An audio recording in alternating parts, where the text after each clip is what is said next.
संस्कारहीनो न पुनंतु वेदः। संस्कारहीन प्राणी को वेद भी पवित्र नहीं कर सकते उमेश जी। न मंत्रो न गति भूयाः न यज्ञ अनुष्ठान। जिसके संस्कार चले जाते हैं फिर उसे हवन पूजा से भी शांति मिलने वाली नहीं है।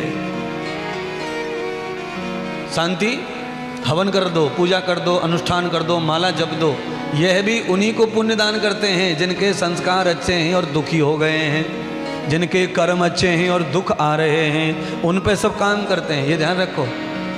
जिनको बीमारी का तीसरा स्टेप आ गया है उस पर कोई दवा काम नहीं करती है, फिर केवल मरना है और दंड भोगना है, दुख भोगना है। फर्स्ट स्टेज का दवा काम करेगी, सेकंड पे नहीं, थर्ड पे नहीं, बिगड़ता जाएगा रोग शरीर। ऐसे ही जीवन है जो बिगड़ता ही चला जाता है।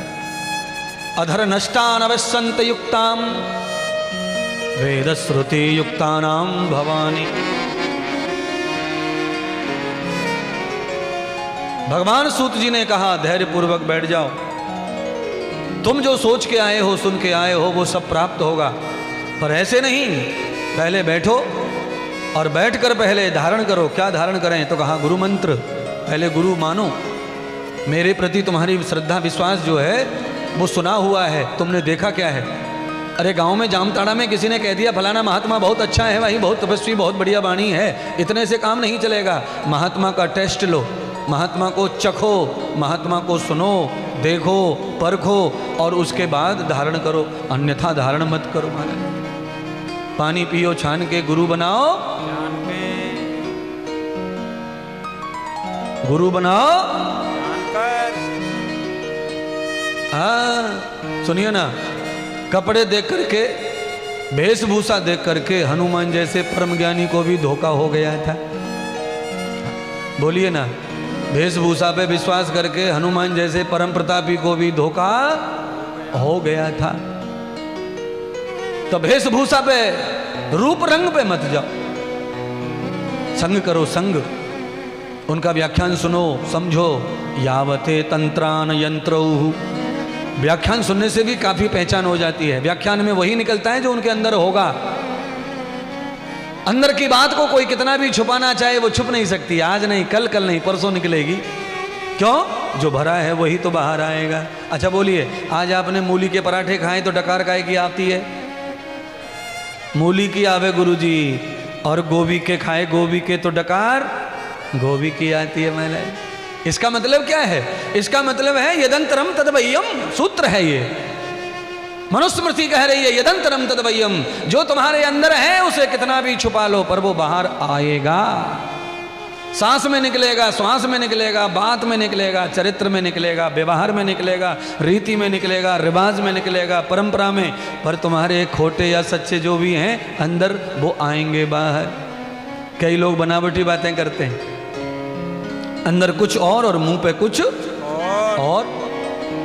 पर कितना भी मुंह की बातें कर लो पर अंदर की नहीं रहेगी, वो आएगी बाहर।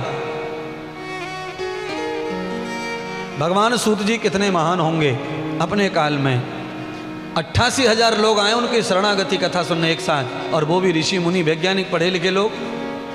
तो भी वो कथा सुना नहीं रहे, वो कह रहे हैं पहले सुनो, परखो तो सही हमको, जो कथा चल रही है पहले उसे सुनो, और इसे सुनने के बाद में तुम्हें लगे कि नहीं यहाँ शांति मिल रही है तो फिर हमसे गुरु मंत्र लेकर फिर कथा सुनना, आचमन करना, श्रवण करना, संकल्प करना। यंतम तदम पुण्यायाम।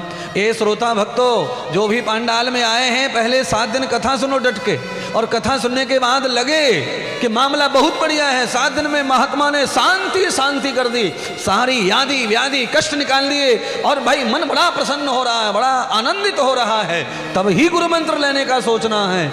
ऐसे नहीं कि महात्मा आगे गुरु बना लो, मंत्र ले लो, कंठी ले लो ना। कम से कम 7 दिन तो देखो, सुनो, समझो, चखो। भगवान सूत जी तुम्हारे चरणों को प्रणाम करूं, तुमने बढ़िया बात कही। कोई लालच नहीं था गुरुदेव बनाने का, गुरु बनने का, शिष्य बनाने का। अहम पुण्यम यथा पुरुषम आभ्यांतरुद्राम तद्भाव रूपम। तब भगवान श्री सूत जी उस समय भागवत ही सुना रहे थे, योगा योग। और जब भागवत सुना रहे थे तो भागवत की कथा में उन्होंने महात्म ही सुनाया था तब तक। तो कहा पहले आज के महात्म को सुन लो, बाद में संकल्प लेके कथा सुनना, शिष्य बन करके। कथा श्रवण करने के लिए अगर कोई शिष्य बन जाता है, गुरु बना लेता है और गुरु मुख होकर कथा सुनता है, तो कथा पूरा का पूरा भंडार भर देती है ज्ञान का, और कथा से कई गुना फल ज्यादा प्राप्त होता है। इसीलिए कंठी पहनकर कथा सुनना बहुत ज्यादा फलदायी माना है। गुरु बना करके, चाहे जो भी गुरु हो तुम्हारे, गुरु बनाया हो तो कथा लाभ पर लाभ पहुंचाती है। कारण है, गुरु बना लेते हैं ना तो साधु संतों के प्रति श्रद्धा हो जाती है किसी की भी। चाहे आप किसी भी गुरु की सेवा करते हैं, पर आपको सब साधुओं में अपना गुरु दिखाई पड़ता है, तो फिर आपको सबकी वाणी जो है प्रिय लगने लगती है और उसका लाभ भी अधिक प्राप्त होने लगता है। इसीलिए कोई भी निगुरे मत घूमो, सब लोग कथा में गुरु बनाओ। जहाँ महात्मा पसंद आए, कोई ज्ञानी कोई अच्छा रास्ता दिखाएं, उनकी शरणागति में जाओ, उनके साथ रहकर, उनके चरणों में रहकर उनके दास भाव से सेवा करो, समर्पण भाव से सेवा करो और संसार को भी उठ के चलाओ।